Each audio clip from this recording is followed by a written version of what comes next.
Visualize this: a sleek, vintage automobile glides into view, its rear hinge doors swinging open gracefully, inviting you into a bygone era. These distinctive doors, commonly known as suicide doors, have piqued the curiosity of car enthusiasts and historians alike. What led automotive designers to adopt this unconventional door design, and why did it earn such a foreboding nickname? Join us as we delve into the origins, design intricacies, and the eventual decline of suicide doors, uncovering the blend of style and peril that marked their place in automotive history. Stay tuned as we journey through time to explore the allure and hazards of suicide doors, revealing stories and insights that may surprise you. What are suicide doors? Imagine stepping into a luxurious car, but instead of opening the door forward like most modern vehicles, it swings backward. These are called suicide doors, and they have a fascinating history. But what exactly are they? Suicide doors are a unique type of car door that is hinged at the rear rather than the front.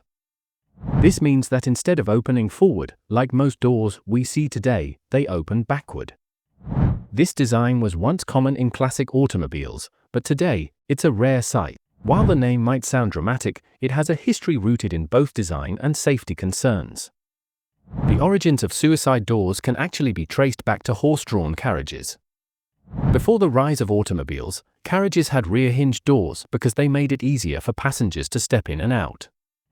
When early cars were being designed, engineers and manufacturers carried over this door style, believing it added a touch of elegance and convenience. During the 1920s and 1930s, suicide doors became a status symbol, often found in luxury cars like the Rolls-Royce Phantom, the Lincoln Continental, and even some BMW models.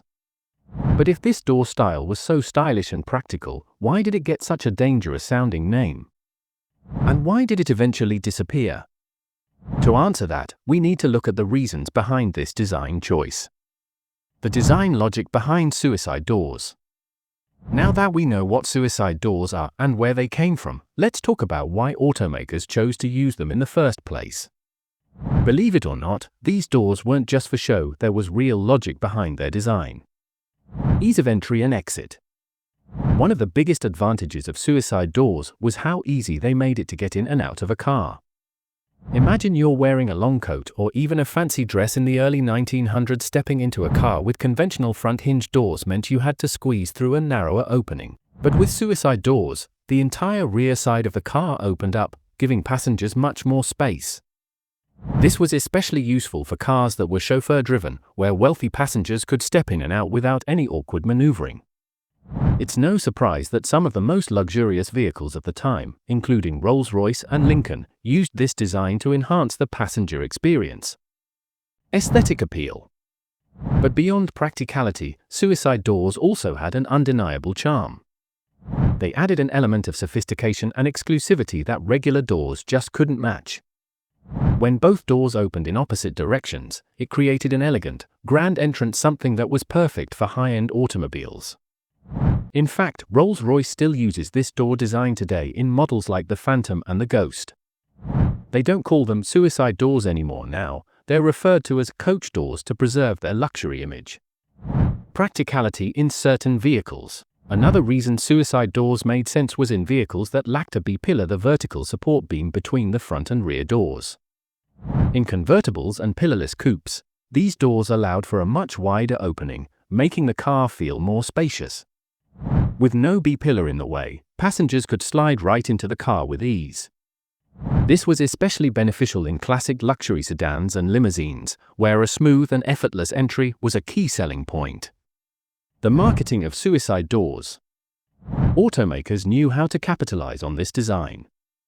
In the 1960s, Lincoln introduced the Continental with suicide doors, marketing it as the ultimate luxury vehicle for executives and celebrities.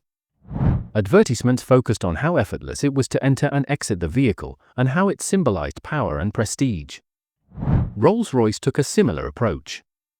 Even today, if you step into a modern Rolls-Royce, you'll find that the rear doors open backward. But instead of calling them suicide doors, the company describes them as a feature that offers a grand and graceful entry, reinforcing the idea that these doors belong to the most prestigious cars in the world. But while suicide doors were stylish and practical in many ways, they also had a dangerous flaw, one that ultimately led to their downfall. Let's talk about the darker side of these doors and why they disappeared from most cars. The safety concerns. We've seen how suicide doors were practical, elegant, and even a symbol of luxury. But if they were so great, why did they disappear from most cars? Well, the answer lies in their biggest flaw: safety. The suicide nickname. The term suicide doors isn't just a catchy name, it comes from a very real danger. Unlike modern car doors, which are designed to stay shut when a vehicle is moving, early suicide doors had a serious flaw: they could fly open while driving. Because they were hinged at the rear, if a door wasn't properly latched, the force of the wind could pull it open. And if a passenger instinctively grabbed the handle to close it, they risked being pulled out of the moving vehicle. This led to countless accidents, where people, especially those sitting in the back seat, were thrown onto the road with tragic consequences. Real-life incidents. One of the most infamous dangers of suicide doors was how they increased the risk of ejection in an accident. In the early 20th century, before seat belts became common, there were multiple reports of passengers being flung from vehicles when a suicide door unexpectedly swung open. Even small collisions could be deadly if the door popped open on impact. The passengers inside had little protection. There's even an urban legend that Al Capone's gang used cars with suicide doors to quickly push people out while driving, reinforcing the idea that these doors were dangerous by design. While there's little evidence to prove this, the risks of suicide doors were very real. Engineering flaws. But it wasn't just about doors flying open. The design itself had several mechanical weaknesses. 1. Less secure latching system. Early suicide doors relied on simple locks, which weren't as strong as modern latching mechanisms. A minor bump or a hard turn could be enough to loosen them. 2. Difficult to close while moving. If a suicide door accidentally opened at high speed, the force of the wind made it nearly impossible to pull it shut from inside. Unlike front hinge doors, which naturally push closed when driving, suicide doors did the opposite: they swung wider open. 3. Higher risk in accidents. If a car with suicide doors was hit from the side, the impact could easily push the doors open, making passengers more vulnerable. Regulations and the decline of suicide doors. As automobiles advanced, so did safety standards. In the 1960s and 1970s, new regulations were introduced to improve passenger protection. Car manufacturers had to rethink door safety, and front hinge doors became the standard because they were less likely to open in a crash. By the mid-20th century, most car companies had phased out suicide doors in favor of safer alternatives. Some luxury brands like Lincoln and Rolls-Royce kept them for a while, but even they had to modify the design to meet new safety laws. But does that mean suicide doors disappeared forever? Not quite. In fact, some modern car makers found a way to bring them back, this time with much better safety features. Let's take a look at the surprising comeback of suicide doors in today's world. The comeback of suicide doors. For decades, suicide doors were considered a thing of the past, an outdated, dangerous design lost to history. But then, something unexpected happened. Some of the world's most innovative and luxurious car brands decided to bring them back. And this time, they made sure to fix the flaws that once made them so risky. Modern revival, the return of suicide doors. Today, suicide doors have reappeared in some of the most exciting and high-end vehicles on the market. Instead of being seen as dangerous, they are now a mark of exclusivity, nostalgia, and cutting-edge design. Here are some modern cars that brought suicide doors back. Rolls-Royce Phantom and Ghost, the ultimate luxury vehicles. These cars feature rear-hinged coach doors that allow passengers to step in and out with ease. Rolls-Royce even added an automatic closing feature: press a button, and the doors softly shut on their own. Mazda RX-8. Unlike traditional suicide doors, the RX-8 used a unique rear-hinged freestyle door design to make the small back seats more accessible. Mazda marketed this as a futuristic take on the classic concept. BMW i3. BMW's electric city car featured rear-hinged doors for easy entry, especially in tight urban spaces. It was a practical approach to an old-school design. Tesla's Cybertruck rumors. there have been speculations that Tesla's highly anticipated Cybertruck might include suicide doors in its final design, proving that even the most futuristic car companies are intrigued by this vintage idea. Improved safety, fixing the past mistakes. One of the biggest reasons suicide doors are making a comeback is because modern engineering has solved many of the safety issues that made them dangerous in the past. 1. Electronic locks and sensors. Today's suicide doors use high-tech locking systems that prevent them from accidentally opening while the car is moving. 2. Reinforced hinges. New designs make sure the hinges are stronger, reducing the risk of the door being forced open in an accident. 3. Automatic closing systems. Luxury brands like Rolls-Royce now include soft close features, allowing the doors to close securely without passengers needing to manually pull them shut. 4. Seatbelts and crash safety. With mandatory seatbelt laws and modern crumple zone engineering, passengers are far safer in modern suicide door cars than they were in the past. A retro feature for car enthusiasts. Suicide doors aren't just about safety anymore, they've become a niche design feature that appeals to car lovers who appreciate unique and classic elements in modern vehicles. Luxury brands use them to create a feeling of exclusivity and elegance. Enthusiasts love the nostalgic connection to vintage cars. Designers see them as a creative way to make a car stand out in a market filled with similar-looking models. This is why you don't see suicide doors in everyday sedans or SUVs. They're now reserved for special vehicles, ones that aim to make a statement. A fun fact about modern suicide doors. Here's something interesting. Did you know that Rolls-Royce doesn't even call them suicide doors anymore? Instead, they use the term coach doors to give them a more elegant and refined image. In fact, every Rolls-Royce Phantom and Ghost comes with an umbrella hidden inside the door, so when a chauffeur opens it for a passenger, they can step out in style, even in the rain. It's a small but brilliant detail that turns a once dangerous design into a luxury feature. But beyond their practicality and exclusivity, there's something deeper about suicide doors. They've become a symbol of old-world charm, of rebellion, and of pure automotive fascination. In our final section, let's explore how these doors became an icon in pop culture and car history. The cultural legacy of suicide doors. Suicide doors aren't just a piece of automotive history, they've become something much bigger. They've been in movies, music, and the garages of the world's most famous people. Whether as a symbol of luxury, danger, or rebellion, these doors have left a lasting mark on car culture. Suicide doors in movies, TV, and music. If you've watched classic gangster films or action-packed spy movies, chances are you've seen suicide doors in action. Hollywood loves them because they add drama and sophistication to a scene. Some of the most iconic moments featuring suicide doors include James Bond movies. Bond villains often rode in luxury cars with suicide doors, emphasizing power and exclusivity. Gangster films. From The Godfather to Goodfellas, mafia bosses often stepped out of sleek black cars with rear-hinged doors, making a grand, and sometimes menacing, entrance. Hip-hop and music videos. Rappers like Jay-Z and Kanye West have referenced suicide doors in their lyrics, tying them to wealth and status. The Lincoln Continental, in particular, has become an icon in hip-hop culture. What do suicide doors represent? Beyond their functionality, suicide doors have taken on symbolic meaning over the years. Luxury and prestige. Rolls-Royce, the pinnacle of luxury, still uses suicide doors, proving they're a sign of elegance. Rebellion and danger. The term suicide doors itself has a dark edge to it, making these cars appealing to those who love to push boundaries. Classic nostalgia. For collectors and car enthusiasts, suicide doors represent a bygone era of automotive craftsmanship, making vintage models even more desirable. A collector's dream. Today, finding a classic car with suicide doors is like striking gold. Enthusiasts and collectors pay top dollar for models that still have these unique doors. The 1961 Lincoln Continental, one of the most famous cars with suicide doors, and a must-have for collectors.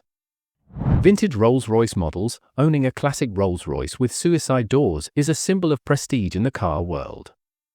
Restomods and custom builds. Some car builders even modify modern vehicles to have suicide doors, blending retro style with modern performance. A famous celebrity and their suicide door car. One of the most famous suicide door cars in history belonged to John F. Kennedy. The 1961 Lincoln Continental, which was used as the presidential limousine, had rear-hinged doors and became one of the most recognizable cars in American history. While its story took a tragic turn, the vehicle remains an important part of car culture and historical discussion. Another famous example? Frank Sinatra reportedly loved cars with suicide doors, using them as a symbol of his status and old-school cool. With such a rich history and deep cultural impact, it's no surprise that suicide doors continue to capture our imagination. But what about the future? Are we going to see more of them in the coming years? Let's take a look at what's next for this legendary design. The future of suicide doors. We've seen the rise, the fall, and the cultural impact of suicide doors. But what about the future? Could they make a full comeback in modern cars, or will they always remain a niche feature for luxury vehicles and collectors? How modern car brands are experimenting. Automakers are always pushing the boundaries of design, and suicide doors are no exception. Today, some of the most innovative car companies are bringing them back in new and exciting ways. Tesla Cybertruck. Rumored, there have been speculations that Tesla might include suicide doors in the final production model of the Cybertruck, adding a futuristic twist to the classic design. BMW i3. This electric city car features rear-hinged coach doors, designed for easier entry and exit in tight urban spaces. Rolls-Royce Phantom and Ghost. Rolls-Royce has fully embraced suicide doors, reinforcing their status as a luxury statement with modern safety technology. Concept cars and prototypes. Various car brands have experimented with suicide doors in concept models, suggesting that designers still see potential in them. Modern materials and safer technology. One of the biggest reasons suicide doors might make a comeback is the advancement in car safety and materials. Modern engineering has eliminated many of the dangers that made them unsafe in the past. Stronger, lighter materials. Today's cars use carbon fiber, aluminum, and high-strength steel, making vehicles lighter and more impact-resistant. Electronic safety locks. Modern suicide doors come with advanced locking mechanisms, preventing accidental openings while driving. Crash safety improvements. With improved crash zones and better seatbelt regulations, suicide doors no longer pose the same risks as they did in the past. Will suicide doors become mainstream again? The big question remains, will suicide doors become a common feature in everyday cars, or will they always be reserved for high-end luxury models? Possible mainstream return. With self-driving technology on the rise, car interiors are being reimagined, and some designers believe suicide doors could make sense in a world of autonomous vehicles. Likely to stay niche, however, for now, it seems like they will remain a rare feature, mostly seen in luxury cars and concept models rather than mass-market sedans or SUVs. What do you think? Would you want to own a car with suicide doors? Are they a cool, futuristic feature, or just a relic of the past? Let me know in the comments below. I'd love to hear your thoughts. Suicide doors have had a fascinating journey from early innovation to safety concerns, to cultural impact, and now, their potential return. Whether they become popular again or stay an exclusive design choice, one thing is certain, they will always be one of the most intriguing and stylish features in automotive history. We've taken a deep dive into the fascinating world of suicide doors, from their early design and practicality to the safety concerns that nearly wiped them out, their lasting impact on car culture, and their surprising modern revival. So, what have we learned? Design and functionality. Suicide doors were originally created for convenience and luxury, making it easier to get in and out of vehicles. Safety concerns. Their rear-hinge design led to major risks, earning them the ominous nickname suicide doors. Cultural impact. From classic gangster films to modern luxury brands, suicide doors have remained an iconic symbol of power, elegance, and rebellion. Modern comeback. Thanks to advanced safety features, these doors have found a place in high-end cars like the Rolls-Royce Phantom and even futuristic models like the BMW i3. Suicide doors are a perfect example of how innovation and style can sometimes clash with practicality. While they may never become a standard feature in everyday cars again, their legacy continues to inspire designers, car enthusiasts, and collectors around the world. If you enjoyed this deep dive into the history of suicide doors, don't forget to like, share, and subscribe for more fascinating stories from the world of cars. Your support helps us keep bringing you these deep dive automotive explorations. And if you thought suicide doors were interesting, wait until you hear about our next topic, a car feature so groundbreaking, it changed the automotive world forever. What is it? Stay tuned to find out. See you in the next video.